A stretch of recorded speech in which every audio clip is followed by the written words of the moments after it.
Ladies and gentlemen, please rise. And now to honor America, please join in the singing of our national anthem. Representing the three-time Stanley Cup champion New Jersey Devils, Arlette.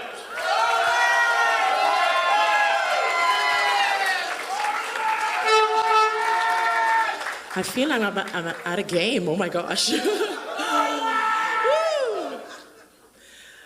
Oh, say, can you see by the dawn's early light what so proudly we hailed at the twilight's last gleaming, whose broad stripes and bright stars through the perilous fight o'er the ramparts we watched were so gallantly streaming, and the rocket's red glare, the bombs bursting in air, gave proof through the night that our flag was still there.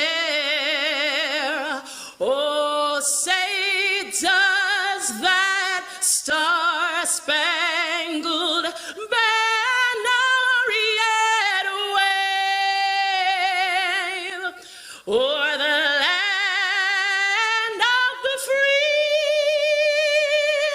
and the home of the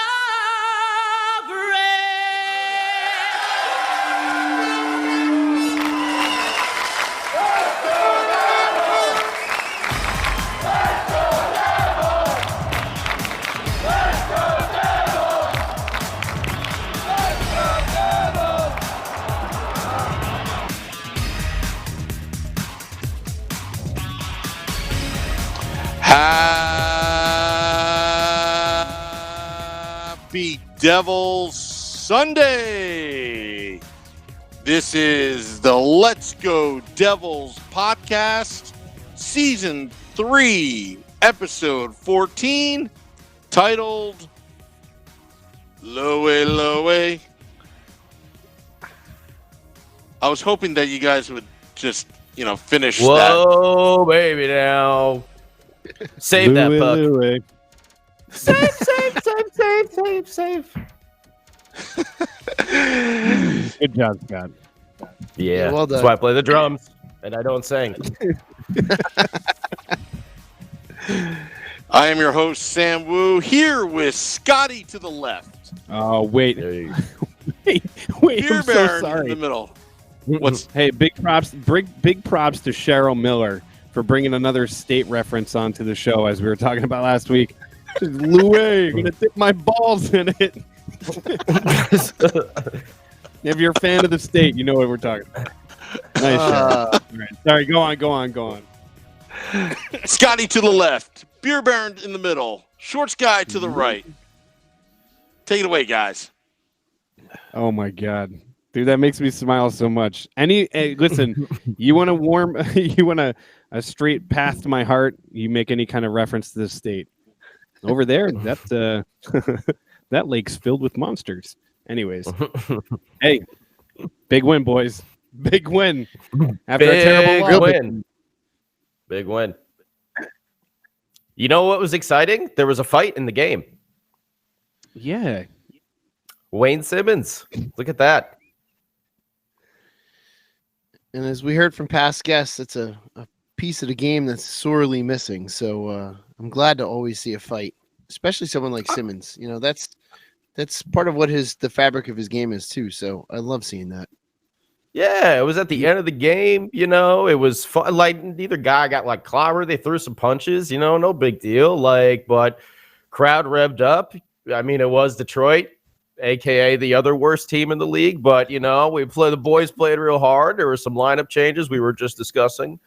And Louie Domingue, in goal there. Yeah, Ryan Hunter in the Facebook group just said Hines still needs to go. and every shot through the heart. But anyways, you know what? I'm not gonna yeah. lie. One of my points here that I wrote down to talk about was last week we were talking about how we love seeing Coleman, Zajac, and Gusev. You know, like, oh, this line's actually started to gel. They were promptly broken up, I think, the very next game after we were discussing that. So. Oh, Is that a shock to anybody? Huh? No. Yeah, no, it's not. Anyone. No. Yeah, in all honesty, I don't know if I don't know. The Maple Leafs fired Babcock, and it was like, if you would have told me at the beginning of the year, especially how both teams started out, that Hines would last longer than Babcock, I probably wouldn't have believed you. But at the same time, it's like, I don't know, bro. Like this, it was. I think Blake Coleman said it best in one of his recent interviews, where he was like, "This team is so Jekyll and Hyde. Like one day we've got it going, and the next game we can't score a goal or we can't generate offense, and there's just like this completely different, side to this team." And I just.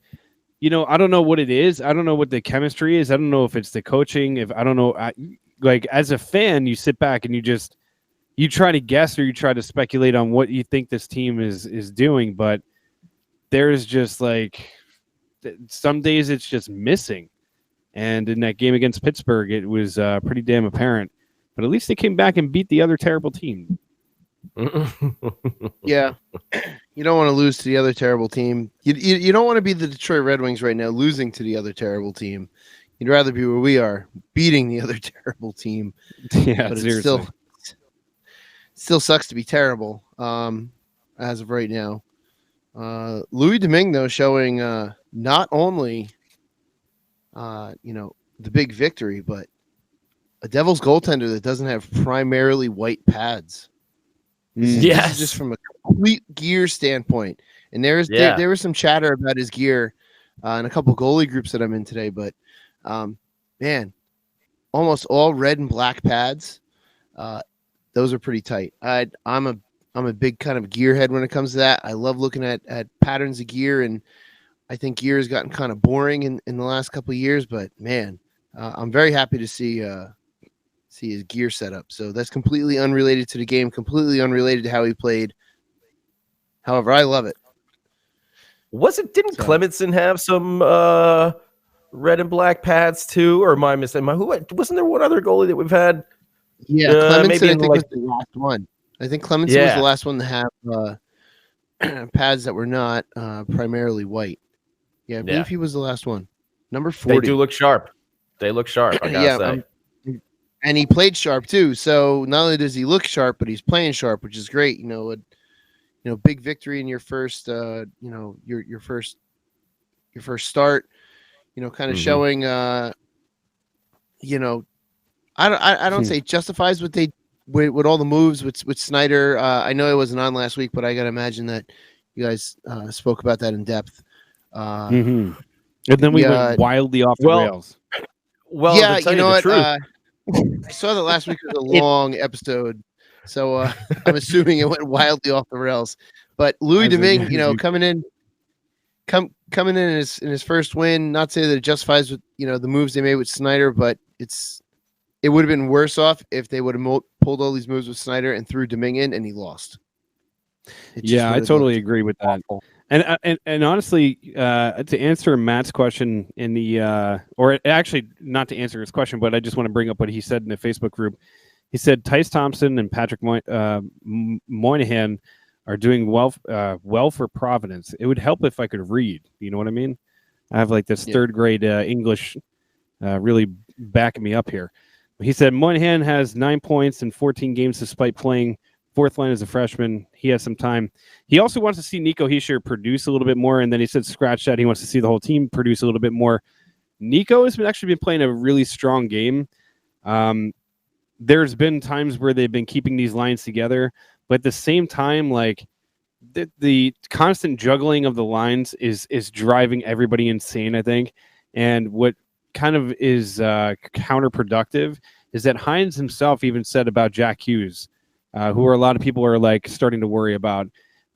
he, in the beginning of the year or towards the beginning of the year, he was talking about how when he was in the U.S. Development League, he had the same line mates for a couple of years. Like, it was the same guys over and over again. And then he's like, that's what he needs. He needs consistency, and he needs to have the same line mates. And what does he do? Changes his goddamn line mates every other night. So, I don't know. Like we were kind of harking on before, like, I don't know what needs to change. It was nice to see Domingue come in and get a win, albeit against Detroit. But like you pointed out, imagine if he came in after sending Schneider down, which, by the way, everybody was writing Schneider's, farewell speech because he's never coming back. You don't know that. He might get his game together, even though he lost again in Binghamton.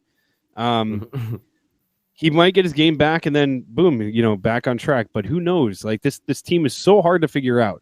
It's one night they look great, the next night they look like crap. So I don't know. I don't know about you boys, but it would be nice to see some consistency up and down the lineup, and maybe keeping lines together and just letting them develop a chemistry. Now, I'm curious if inside the locker room that there's a reason to that madness, or a madness to that reason, whatever you want to call it. Because you got to think that some of the veteran guys at one point would just kind of stand up to Hines and say, you got to give us some consistency so we can work here. It's just playing with the same person over and over again. You really get used to who they are and what they do and where they go. And sometimes it's just, I know these guys are professionals. They should know that, with no matter who they play. But once you build that chemistry, like you definitely want to keep it. But real quick, I got to give a shout out to Tim Palladino, who said that you guys were lost without me last week. So I must be the glue to keep this show together if you guys were lost without me. And it's going to be you keep us tame. Keep us very tame. Well, dark days are ahead. Speaking of that, anyway. Speaking of that, actually, last week Corey was not sent down as we were talking. It actually happened the next day. So, there's a lot of blame to go around. But I really feel it falls squarely on the shoulders of one Tim Clark Callahan, who noticed that Corey that one too many men on the ice penalty not working the bench door. We won't discuss that anymore. But Tim, jeez. Really, Tim Clark Callahan hasn't been on the Facebook group yet, and I want to tell you, I had this epiphany the other day when I was driving around right after Schneider got sent down, and everybody was like, "That's it, he's gone forever." I was like, "Man, every time we bring up something on this podcast, it comes to fruition." You know what I mean? Like we talked about bringing in Subban, boom, he comes to the Devils. We talked about bringing in Gusev. Boom, that happens. We talk about Schneider taking a dump and not being able to operate a door and possibly getting sent down to bingo. Boom, that happens. Maybe we should start putting things into the ether and seeing how it floats out there. But I don't know, bringing Johnny Gaudreau to the Devils, that would be a nice thing that we could make happen. Yeah, that would be nice. And just something to bring this team together, which Thanksgiving is this Thursday and trades happen shortly after there. So we could potentially see a trade happen, between now and between Thursday and our next podcast. So, you never know. That season is now on the horizon to where they're going to, be moving players. I think the 30th of November, if I'm not mistaken, was the date that Henrique was moved or shortly around there. With Thanksgiving being late this year, who knows what's going to happen in that first week of December. We could see some moves. I would hope, beyond hope, that the Devils are looking to make those moves and bring that, whatever that piece is that none of us can figure out. Just,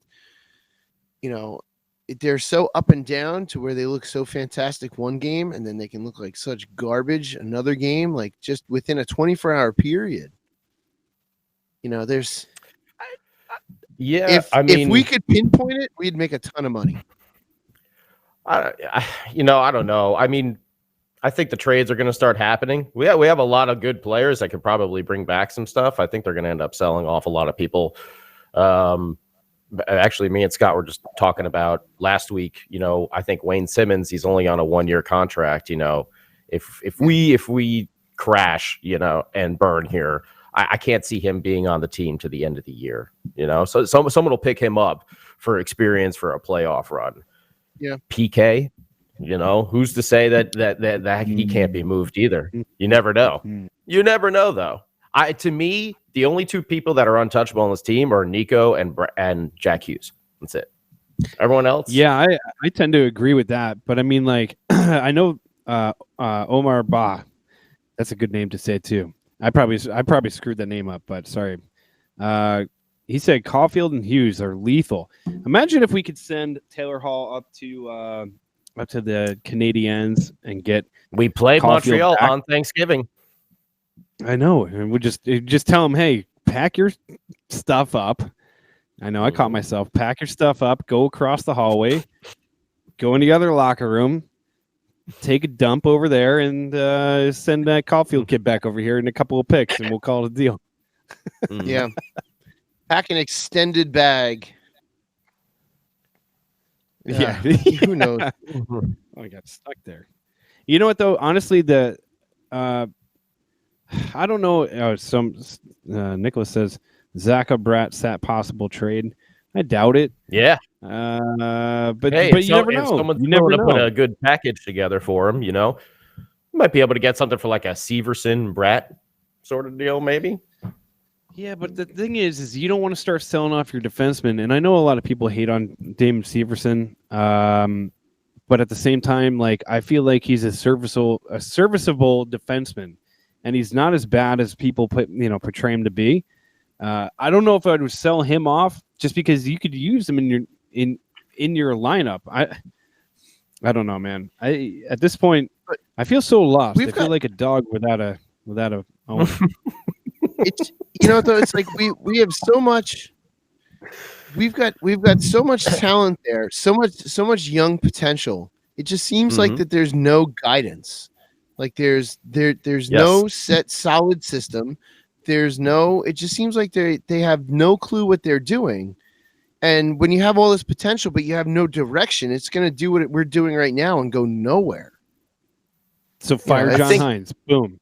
I think Cangelosi tweeted out that this is the worst start to a season since McLean was coach. John McLean, which was 6-13 and something like that. Dude, it's on par. It's on par for being. It's on par for being that bad. And I'll tell you what, if this team can't start pulling wins together, it feels like every time they start to get momentum, they shoot themselves in the foot, or they have a game where they come out so flat. And then you see the players interviewed after the game. I thought Travis Zajac was going to cry after the Pittsburgh game. Like he looked so Pittsburgh's dejected. a better team. No, Pittsburgh and Boston. Oh my God! Boston, I know they went to the Stanley Cup last year, but Boston is no joke. Like they're just so good. Pasternak. Oh my God, that guy's like he's sick. So wicked awesome. But anyway, killing it. Fire John Hines. He's a popular guy on our Facebook page. Let me tell you, people love him. Everybody loves him. Love him. Yeah, he's like that guy that everyone loves to hate right now. It's just like it just sucks. Imagine like people like calling you and saying like, I hate your freaking face. I hope you get fired. You're like, dude, I'm just trying to do my job, you jerk. But I think Shorts guy, you said it. They do. They look lost. They look lost. They look like they don't have direction. They're just kind of sometimes just going through the motions. The Detroit game, they had some fire to them, but like we said, the competition there is not very good. When they were playing Boston and Pittsburgh, and don't forget they beat Pittsburgh a week earlier. Yes, they did. So, and Pittsburgh just came out and they had a good period, and that was it. Yeah, that game started. They started out really well in that game. Yeah. But Pittsburgh eventually just took them over. But that's the story of the season. They play well in the beginning, and then somewhere between the second they lose something. Still don't know what that something is. There's so many questions here with this team, and all of a sudden the third period, like forget it. It all goes to hell. It's such a weird, confusing situation. Like you cannot pinpoint any rhyme or reason to why they're playing the way they are, other than they're lost. Yeah, And they're either A, not getting the message, or B, the message is too complicated, which at that point means that the coach is wrong in the way he's playing it or describing it. Who knows? There's something that's lost there. They're all lost, and we're all lost as a result of it. We're like dogs without owners.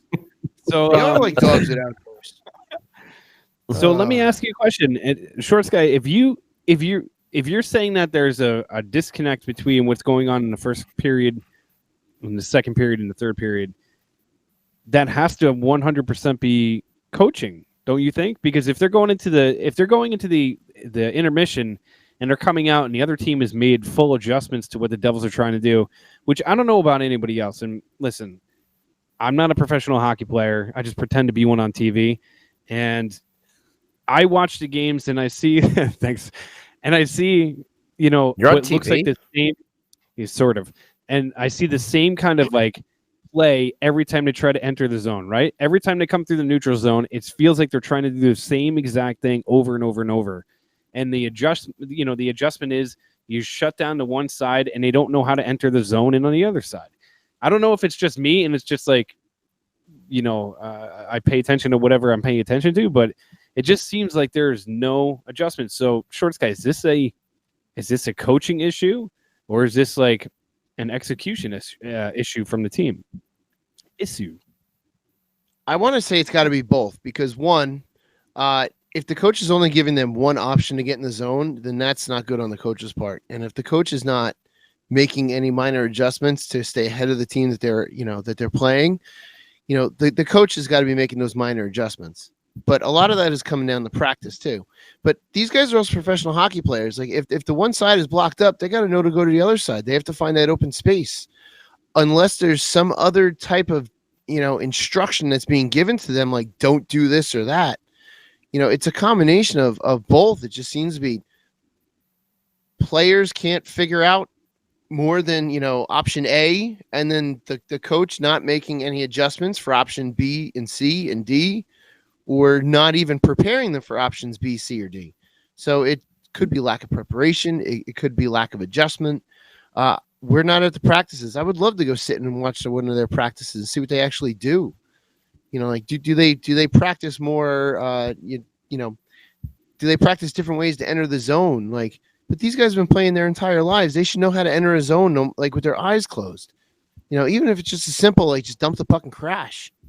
Just get the puck down deep and go. Puck's deep. Puck's deep.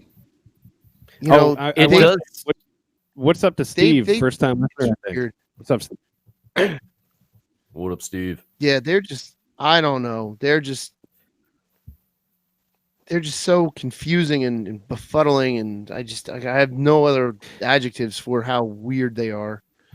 It does seem I was just going to say, it does seem like they're so set on doing one specific, like they have like this A to B, like you have to do this to do that, instead of just more kind of a simplistic attack to get it in and out and have different options.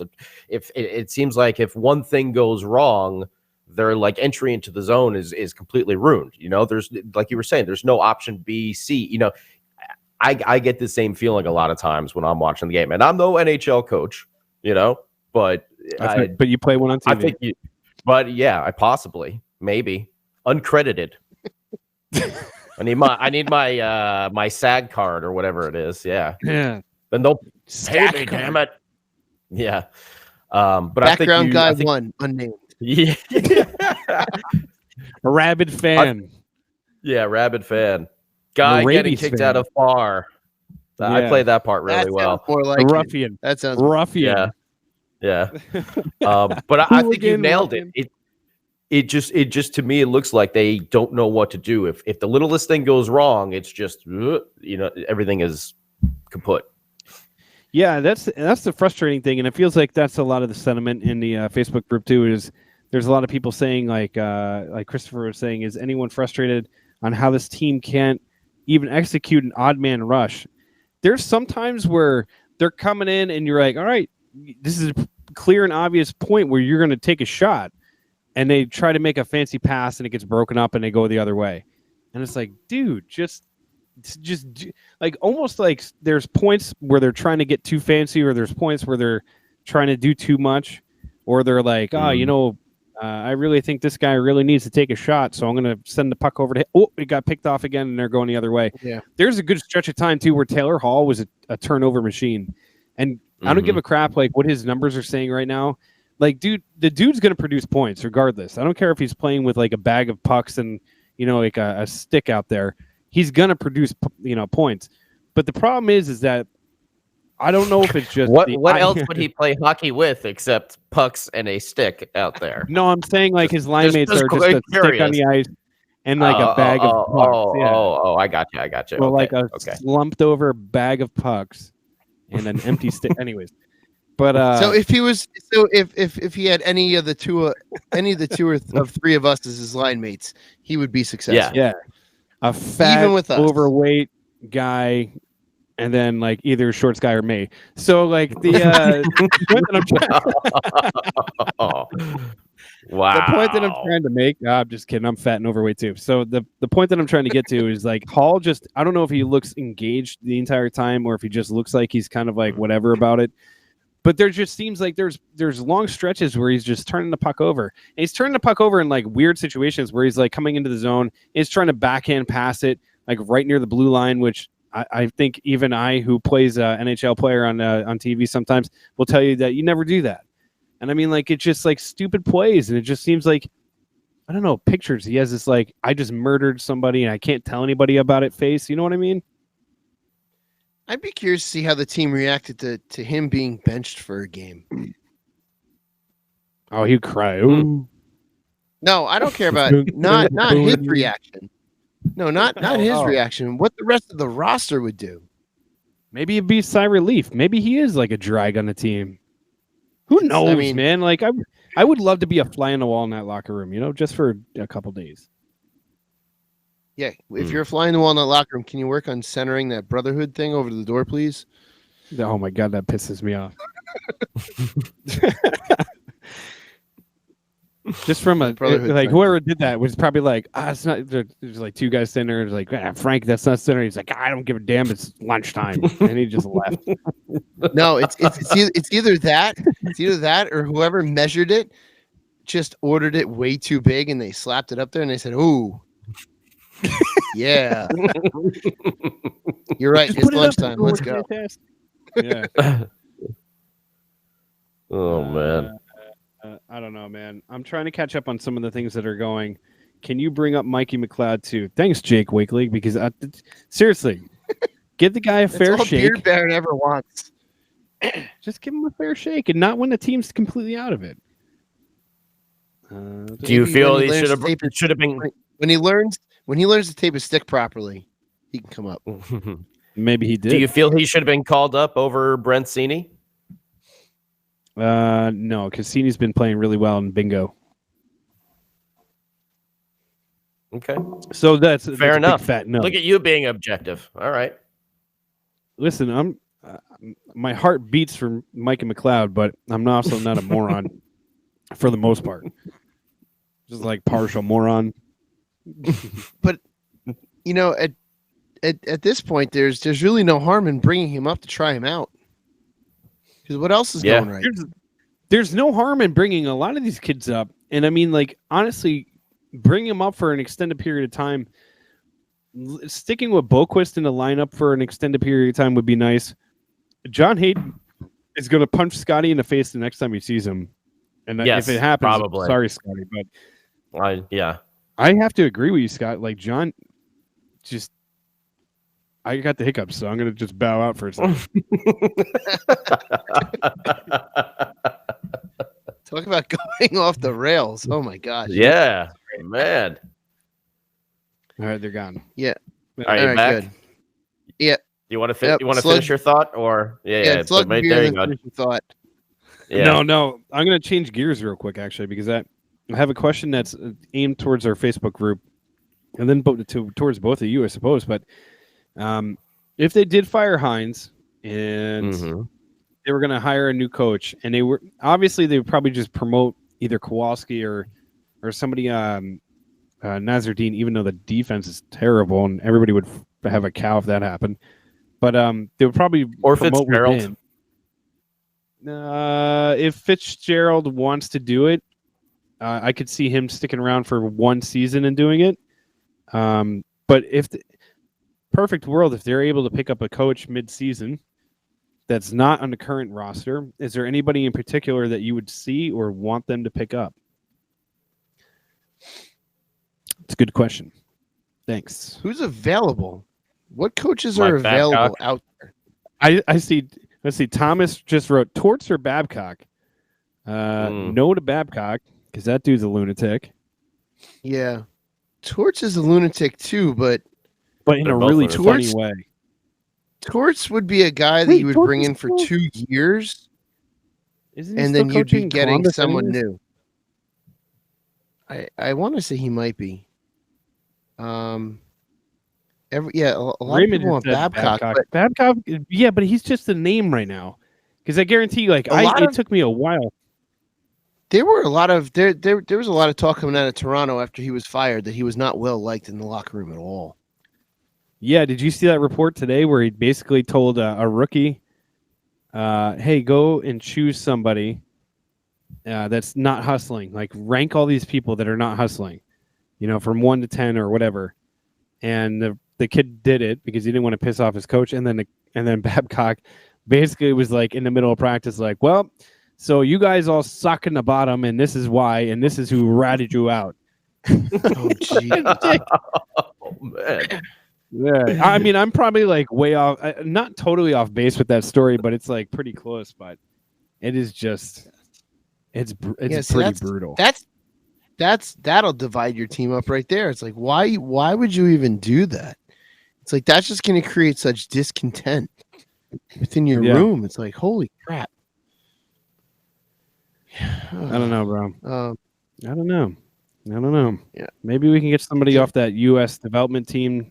Maybe we can find a coach in the wings of some program that's I don't freaking know, man. Like this. Let's high hopes for this damn season. Oh, just call Jacques Lemaire already. Just get it over with. Come on. No. Just call him and get him in. Forward. I want to move forward. Here's what any coach that comes in, the prerequisite for any coach that comes in is they have to be good with youth, because we got a lot. Gotta love the youth. They have to have a good system that they can put in place, or they have to be able to create a good system that they'll stick to, and they have to be consistent. I think if you had those three things combined with the talent that we have on this team, and the Devils will go somewhere. Because we're lacking all of that. Except for the youth and the talent. We have the youth and the talent, but we're lacking a system. We're lacking consistency. So you want someone that can place these kids into a system that'll work. And that'll work and work well and will get us out of the basement. Thomas says, call Larry Robinson. Larry Robinson. There we go. He wouldn't do it anymore. Let's see. Laviolette from Ryan. Ryan says Laviolette. I'm trying to go through Scott Stevens from Raymond. That's Joe would want to coach. Our main man Joe says Coach Robleski, which is really funny. Robleski, which is really funny because we know a Robleski, and he's a lunatic, and I would love to see him behind the bench, but he doesn't know much about hockey, so it would be a disaster. Like that dog who was driving that car in a circle for over an hour in Florida. Yeah. Oh, yeah. Only in Florida. Only in Florida. That's a fun thing to do. Look up your birthday. I got to respond to Nicholas saying the team needs to sit and watch Miracle for motivation. The only ones who wouldn't like it would be everyone that's not American. Gusev. Gusev would get up and be like, "This is bull crap. I'm out of here." Yeah, no, it's and Nicholas, it's not that I'm against watching Miracle for motivation. It's just if we were all American born players, like Jack Hughes would jack him up, but everyone else, I think it would be kind of lost on him, unfortunately. A lot of people are saying Bob Hartley. Bob Hartley. Bob Hartley, okay. Yeah. What's up, Peter? But Hughes looks like a hell of a breakout. At any point. Okay, so all right. Switching gears again. Right. Peter says that Hughes looks like he's about to break out at any point. And it's just going too quick. He has had some moments where he's flashing like his potential. He just needs to have, what is that again? Oh yeah, consistency in line mates. Consistency in line mates. No, flipping these guys all around is not going to help anything. That Coleman. By the way, God love Blake Coleman. That man is a machine. And like after the game, I think it's after the Pittsburgh game, he was like, losing sucks or something like that, or he's like, everybody in this room is tired of losing, or something like that, and basically like throwing it out there. I would almost want to see him get an alternate captain, maybe take it away from Hall, give it to Coleman. You know what I mean? Like, I'm just saying, dude, I don't know what the hell to do. That's why I only play a coach on TV. Obviously, the organization doesn't know what the hell to do because they're not doing it or anything. Like, no one knows. Rich Hero's been really quiet. Maybe he's plotting to kill someone. Maybe he's got some irons in the fire that he's just waiting to pull a trigger on post Thanksgiving. Like maybe he doesn't want to break that mold. Like, imagine waking up Black Friday. Imagine waking up Black Friday to hear of a Hall trade. Like that would be wild. That would be wild. And as long as it's not like, I know there was a lot of chatter. Taylor Hall for a second round pick. I'd be like, oh God damn it. Might as well just get Adam Larson back here. Yeah. Broken leg and all. Yeah, I know, right? Actually, he's back now. I think he's actually playing again. I think he was playing the last time we played them. And then we got our doors blown off. I think so, yeah. But honestly, if something happened on Black Friday and Hall got traded, how sweet would it be? Hall for Johnny Gaudreau. And I don't know if you'd have to send something back and forth. But here's the problem is like, and we talked about this. Why would Calgary want to do that though? If Taylor Hall basically said like, I'm going to sign long term, that's the problem. Whatever you think you can get in return for Hall, you have to understand that a team has to be either desperate or know that they're going to sign this dude long term, because there's no way in hell that a GM is going to be like, yeah, Taylor Hall, I'll give you like a first round pick and a great prospect and blah, blah, blah. Here's a box of cigars because I'm an idiot. I'm assuming they're high quality cigars. But anyways, my point being is like, you're not going to get something great in return for Taylor Hall right now because there's no guarantee that he's going to re-sign with that team unless there's like some backdoor deal and they know there's some deal, whatever. That's the name of this episode to be whatever. Yeah, pretty much. But that's what any trade condition with Taylor Hall would have to be. It would probably be a trade to a team which he would like to sign with eventually in the offseason. And at that point, why would a team trade right now when they could just wait till July 1st to sign him outright? So the Devils are in such a precarious spot with him, and he's in such a precarious spot with his career. He's needing to prove that he's healthy. You know, he's producing on the ice right now, you know, for us, you know, somewhat. He's not I wouldn't call him the offensive force he was a couple years ago. Look what he's almost a point per game. I know. It's just it seems like it's so unheralded because the rest of the team is such crap that it's just being lost. Like his production's just being lost. He's only got 4 goals too. One of them's an empty netter. So yeah. You know, it's like I don't. Whatever. You look at other teams and you're like, hey man, like their fourth liner's got like 8 goals and Taylor Hall's got 4. You're like, what the hell is wrong here? And he's got 2 in the last 2 games. Yeah, one of them an empty netter, like you pointed out. And I Yeah. mean, honestly, that's like one of the things that's wrong with this team is like there's no, I don't know, man. There's no like, hey, this dude's Consistency. got like Chemistry. consistency, chemistry, stuff that's like Consistency breeds builds chemistry, winners. though. Yes, Consistency will breed that chemistry. Like, if there's an inkling of chemistry, you have to keep it consistent. Like, they go hand in hand, and neither of them are there. None of them. Nope. Got to change lines. Change lines. Change them. You're Yeah. not allowed to do that. Oh, these lines work first period. Switch it all up. Let's see what happens second period. Maybe it'll be better. Oh, they didn't work second period. Switch them up again. God forbid we go back to what worked in the first period. Consistency, they don't have it. Hey, you like your defensive pairing? Too bad he's new. Yeah. Oh my God. You know what? Hey, yeah. The only thing that's consistent is like the way they enter the zone. Like, hey, boys, you know how you enter the zone? Yeah. The same way every time. No change. Drop Just the wait. puck back, lose momentum going towards the zone, and then try to enter it when everybody's stacked up against the blue line. Ready? Break. I'm All right, waiting. good. I am waiting for goaltending changes on the fly. That's what I'm waiting for. That'll be the lowest of the low for this team when they decide that they just want to do a goaltending change on the fly. Yeah, dude, it's like it gets. You know what's funny is like I remember in October, like right before the season started, like the preseason, we were like, man, they look sick. Look at all the pieces, like holy cow. Somebody's like this guy and that guy. Oh man, this looks great.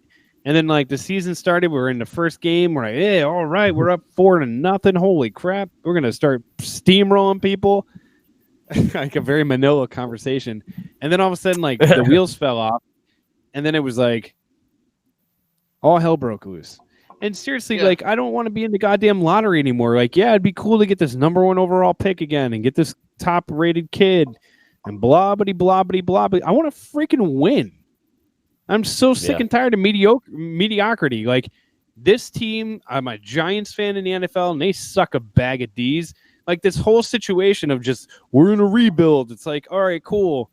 Can we rebuild this like a winner already? Like this is annoying. Yeah, I mean, I'm a Mets fan, so it's twice as bad actually. You know, for me, I mean, I'm actually looking. Yeah, this is making me look forward to Mets spring training when they, probably make some more horrible moves and sign Robinson Cano for another 8-year extension or something like that. Makes sense. Makes total sense. Oh yeah, they'll extend the Bobby Bonilla contract. 4 more years for Cespedes. 4 more years. And he instantly breaks both legs. Yeah. Riding a horse. Thanks, buddy. to practice. Jerry in the Facebook group said maybe there's no hints of chemistry, so that's why they keep experimenting to find some. But they do have hints of chemistry, and then when it seems to be whenever they find it, it's gone. They change it, and that's the thing. It's like the Devils look so good some days, and that's the whole Jekyll and Hyde thing. Yeah, Tim Callahan, Clark Callahan. Damn it, I messed it up. You screwed it up. Screwed it up big time. Tim, just sign out and sign back in so we can try that again. Tim, you got Corey sent down with that bench door stuff, man. Not cool, Tim. Yeah. Jeez. Man. Tim Clark Callahan. Best name in the entire Facebook group. Sorry, boys. I feel like Tim is like the long lost brother of was it the Callahan auto parts from Tommy Boy? Yeah, from Tommy Callahan. Yes. If you want me to take a crap in a box and mark it certified, I will. I've got plenty of spare time. Tommy and Tim. Yeah. Fantastic movie. I got to watch that movie again. It's been a while. I mean, it's one of those movies that you can sit back and be like, oh, man, the Devils really suck real bad right now. I need something to cheer me up. Yep. Great Rob Lowe performance. Oh, yeah. These shoes are Italian. They're worth more than your life. This just shows that to somebody in a real conversation. Go ahead. I'm sorry. This just shows how bad the season is already. It's not even the end of November. I mean, No, December's next week, so it is the end of November. We're talking about everything but Devils hockey right now because we have no answers because there's everything is the same that it's been for the last month and a half with no change. That we're now starting to quote movies, talk about everything else because we have no there's Same questions. There's nothing. It's the same questions with no answers. Yeah. No answers. It's frustrating. So Tim Clark Callahan just brought up a good point. Anyone catch when the lines were switching when Hall jumped on end of Simmons and Hughes line? They were getting good chances. See, that's the thing too. Is I think it's Hughes and Hall. Do you remember a couple of weeks ago? God forbid together? we had any kind of chemistry. We had Hughes, Hall, and Palmieri playing on the same line, and they were clicking, and everything was going great. And then we have to switch it up. Break it up. Break it up, Scott. Come on, break it up. You had break Heacher it up. breaking it up. Hey, Break watching it up. you. Come on. You Whoa, better break slow down with this lines working, these combinations here. Yeah. Come on. Yeah, and then you had Hall. I mean, you had Heischer, Zaka, and Gusev, and they were clicking. Boop, broken it up. I mean, it's like, and I love, by the way, Peter, who's a good man too, is he's replying to Tim Clark Callahan, saying, "What did you miss?" And he says, "Heinz bashing and drinking beer," and that's how any Sunday night should be going. Unfortunately, right now. Wait a second, man. Corey Elk just said there will be no change. Period. Same owners as the Sixers. Head coach sucks there too, and he's still there. Yeah, but aren't the Sixers Damn it, winning Corey. now? Aren't the Sixers now like Yeah, somewhat? they're good? relevant and they're good. Yeah, that's because Hey, they guys. suck for like a good stretch. Uh-oh.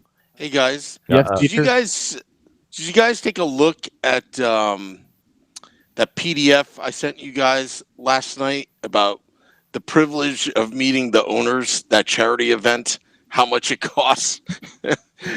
How much it costs? Did you guys read that? Yeah, I glazed I over it sent. like a donut. It's like, I guess they're holding it somewhere in the Prudential Center. I guess it's a fundraiser, and you have they sent out an email to all the season ticket holders in the club section. Just to get in is $400, and then I guess sponsorships is $25,000 just for one night. Yeah. It's I'll pony that freaking, up. and it's like, I don't know. I just thought that was a little bit excessive. I know it's for charity and this and that, and also for the people that go into the VIP doors, it's blocked on the other side because I think there's a crane or some machinery there trying to put that helicopter pad up on the roof. Anyway, That's so when we want to go to a game and do a live podcast in the stadium, they can fit our helicopter on the roof. Yeah, Can you we imagine? need a helicopter Can to you get us imagine? to the arena to the airport to our private jet. I just hope they fix the roof because there has been leaks in the past 10 years, like big leaks Not in coming the front through. office, though. Yeah. Anyway, Yeah, I just wanted to point that out. Sam, how about they complete that wall by Section 208 that's been open since the building is opened? That black That's hole where they which had we- the stray cat. Ugh. Yeah. That's where the feral cats live, Yeah. and they need a They'll be place running to on the stay. ice like the Giants. Exactly. A bunch of cats running on the ice like it's Giant Stadium. Oh man. You know what's funny too is like I feel like the season, like you made a good point, like we're already kind of going off the rails, and the season is not even through November yet.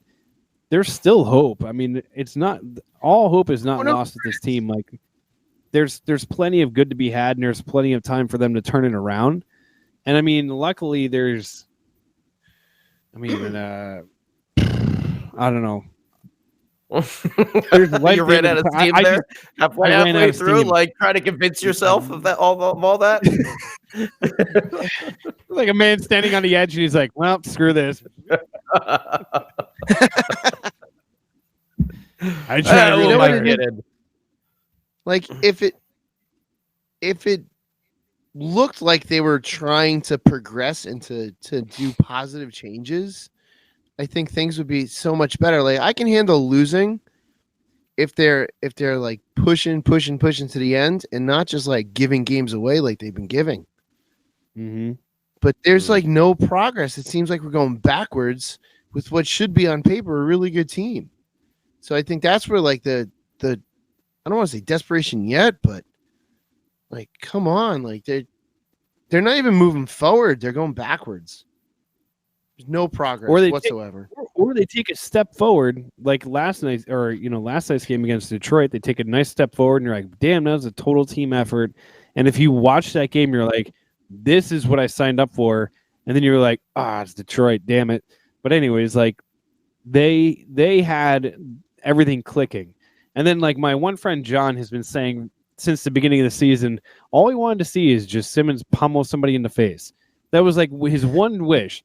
All I really want to see is just Simmons go on the ice and just punch somebody in the face and just like have that signature moment of like, all right, here I am. I'm just gonna beat the crap out of somebody. And he finally had that. And at the end of the game, he's like throwing his hands up to the crowd.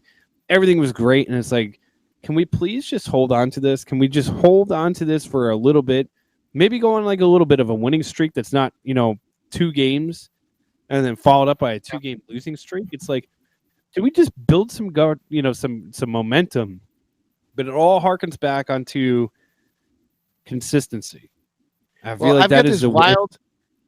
I have this wild idea to put forward for Tuesday's game. Use the same lineup as we used yesterday throughout 3 whole periods. Use the same lineup and see how it does. Just try it. Just try it out. It's crazy. I know. What a concept. It's really what a concept. It's. I love. There's a lot of like blank thoughts into this podcast this week. Where there's like that. Just none of us really know what to say because it's just like the frustration is boiled over, and we're not allowed to curse. So that air that would normally be filled with an F-bomb or whatever is then filled with an empty sigh. Yeah, our thoughts are running on like a 10-second delay. I got a question for you here, just to transition with this past week and the losses in Boston and Pittsburgh. Mackenzie Blackwood. Do you feel, has he been exposed, or is it just really bad defense still? That's a great question because there's a lot of people that were suggesting, maybe it's Domingue's time to take over and show that he could be the number one. And it's like, no, don't do this. No, because at one point it was Scott Clemenson's time. At one point it was Keith Kincaid's time. At one point it was Corey Snyder's time. At one point it was Mackenzie Blackwood's time. It can't be the next guy's time. It's like, to say that Mackenzie Blackwood's been figured out, you can look back to that game against the Sabres where he let in 7 and we lost 7-2. Like he has a history of being a little bit inconsistent himself and letting in goals. But it's also the D. If you have inconsistent D playing in front of you, that you don't know where they're going to be, or you don't know that they're going to have that guy covered to your left so you can focus on the guy on the right, or you don't know if they're going to be the first one there to help you gather up a loose puck. Like sometimes there are games, and I've been in this situation before, where you have the 5 you're facing, but it also feels like you're playing not only against them, but you're playing against the 5 that should be on your team. And at times it feels like it's 10 against 1. So if you don't have that consistency in front of you as a goaltender, you're going to get figured out. But there have been some shots that have gone in that he really should have. So there's a lack of confidence in this team all around. How do you feel about the move? Well, I just want to just to continue. How do you feel about the move? Because I was kind of shocked by it that Hines pulled him in the start of the third period after those 2 quick goals in the Pittsburgh game. I didn't know how to. I was like, is that really, does that hurt his confidence or does that protect him? No. There, because Hines, if there's one thing that Hines has been consistent on, it's not pulling the goaltender. He's let those goaltenders stay hung out to dry. So maybe he's finally starting to see like, hey, okay, let's stop leaving our goaltenders hung out to dry. He left. Blackwood was in the entirety of the 7-2 game against Buffalo, and the other one that comes to my mind is last year. And even though the meltdown happened in the third period, Blackwood was in for that entirety of the game against was it Calgary, where he let in 9. So to see him, pull a goaltender in the third or after 2 quick goals, that's an out of character move for John Hines.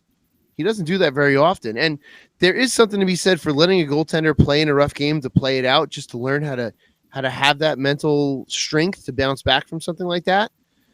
But it's not always a confidence killer to be pulled. Sometimes it's more so, let's save our goaltender and let's, it's like wake up for the rest of the team. Like, you're letting this guy down, so we had to take him out of the game because you guys can't put it together. Other times it's also, this guy can't stop anything. We need to get something else in there too. So it's not a confidence killer. But it does give you a little bit of time to kind of like sit on the bench and like kind of stew and try to figure it out. So it could be a positive. It depends if you're mentally able to handle that or not too. I was shocked by the move, really. I was not expecting him to pull him like that. It really wasn't. He never does. You're right. Hines rarely ever does. That's really out of character for him. He usually does, let the goalies just ride it out. Yeah, and I will say this much, though. It is nice to have somebody come in that is in Blackwood and pick up a win. You know what I mean? Like, it's nice to have somebody come in, and I mean, that's not a slam against Corey, although Corey has been the other guy. That is, it's the honest truth. It's like, it seemed like, we couldn't win unless Blackwood was in goal. So Domingue comes in, has a pretty strong game, and in the beginning of that third period, gives it, Detroit is who they are, just like we are who we are. But, they surged in the beginning of that third period, and Domingue made a couple of saves that really kept the ship, going in the right direction. And who knows? This is the thing the other thing is, I wouldn't be shocked if Hines goes with Domingue in the next game. I don't think it would surprise me in the slightest. And I feel like he might start going towards that, like, I'm going to ride the hot hand and see what we have in this kid too. Though. He's always done right. He has. And if Domingue is that guy, but then again, therein kind of lies that consistency, not and not being consistent part. Like, you want to ride the hot hand, but as soon as that hand gets cold, it's like, I don't know. There's no rhyme or reason to what is going on right now. Like, I'm just curious if the whole locker room is just like this, mess of a debacle.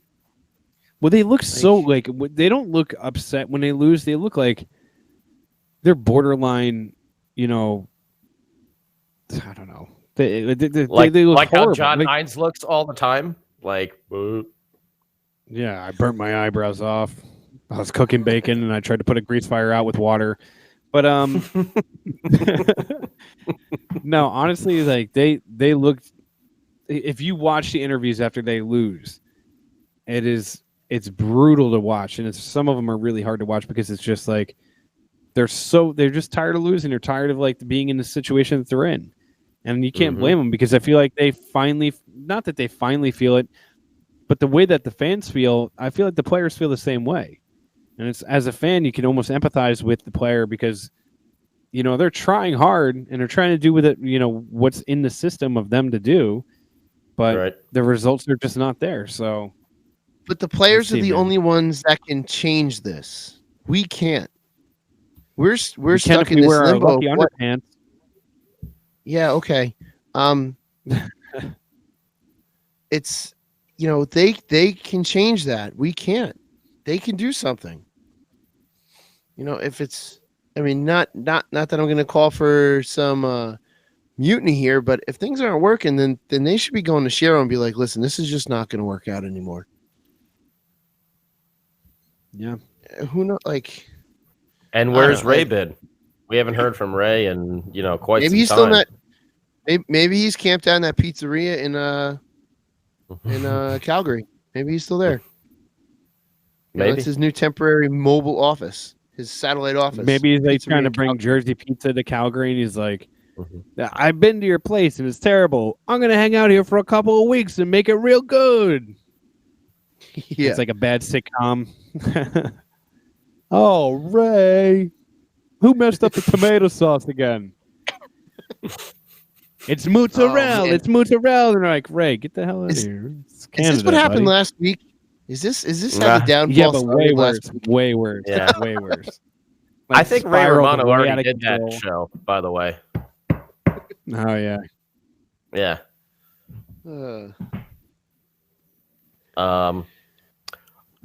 But I think we're supposed to.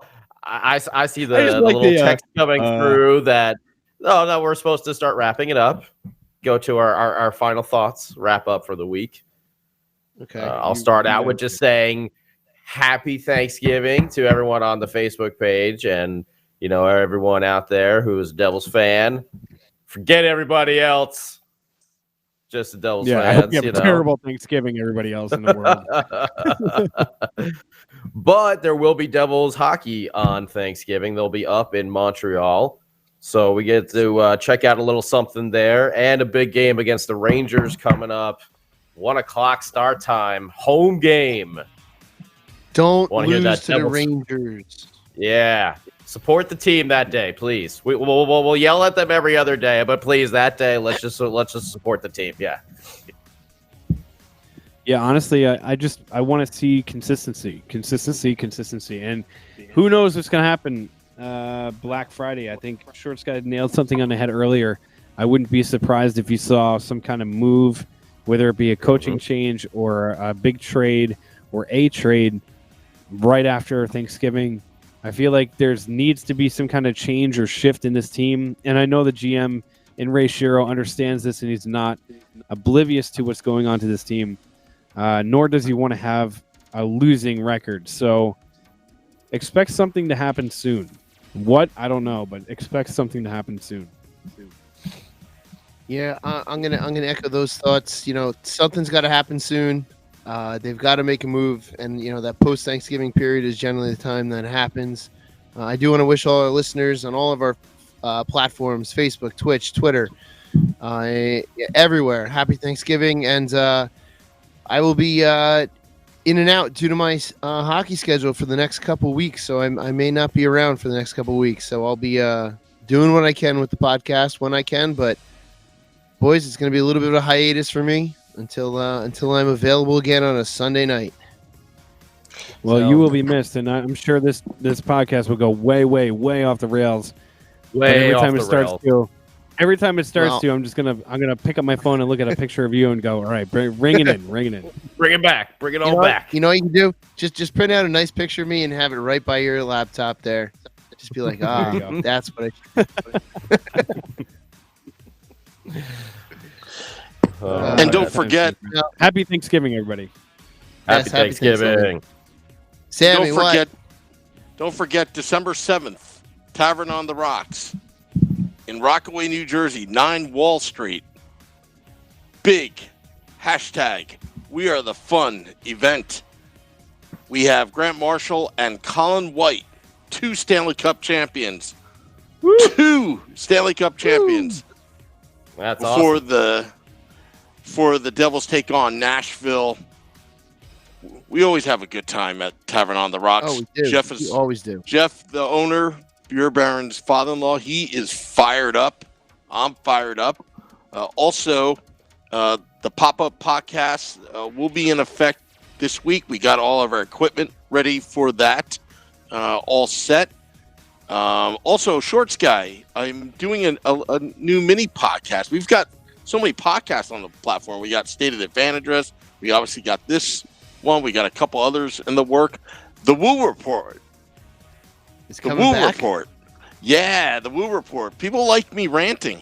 So if you're in the car, I could take your call and we can rant together while you're in the car. We'll work it out while you're Sam. driving to Sam. while you're driving to hockey practice. Or Scotty, I could text you and be like, hey, why don't I patch you in? We can rant together when we're pissed off about the team. I love ranting and raving. Yeah.